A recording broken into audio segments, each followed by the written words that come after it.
Dear citizens of Russia, I am writing to you in connection with a bloody, barbaric terrorist act, the victims of which were dozens of peaceful, innocent people, our compatriots, including children, teenagers, and women.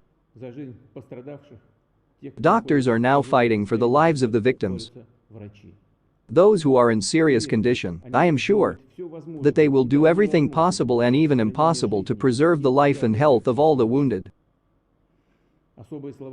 I express special words of gratitude to the ambulance and air ambulance crews, special forces soldiers, firefighters, and rescuers who did everything to save people's lives, to get them out of the fire, from the epicenter of the fire and smoke, in order to avoid even greater losses.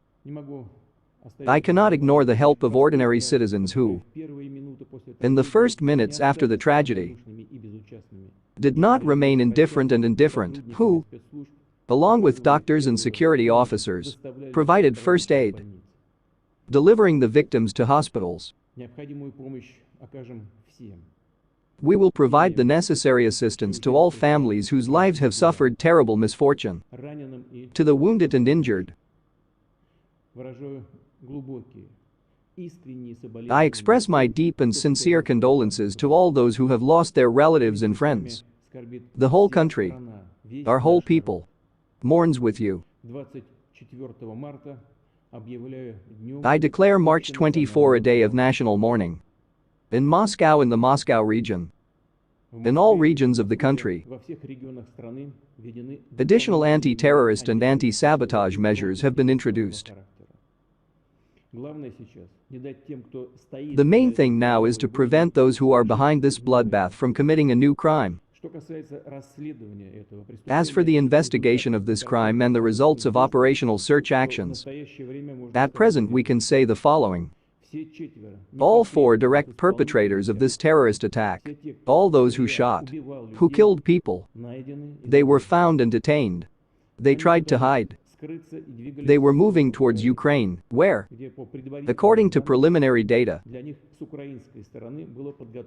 a window had been prepared for them on the Ukrainian side to cross the state border. A total of 11 people were detained. The Federal Security Service of Russia and other law enforcement agencies are working to identify and uncover the entire accomplice base of the terrorists, those who provided them with transport, who planned escape routes from the crime scene, who prepared caches of weapons and ammunition. I will repeat.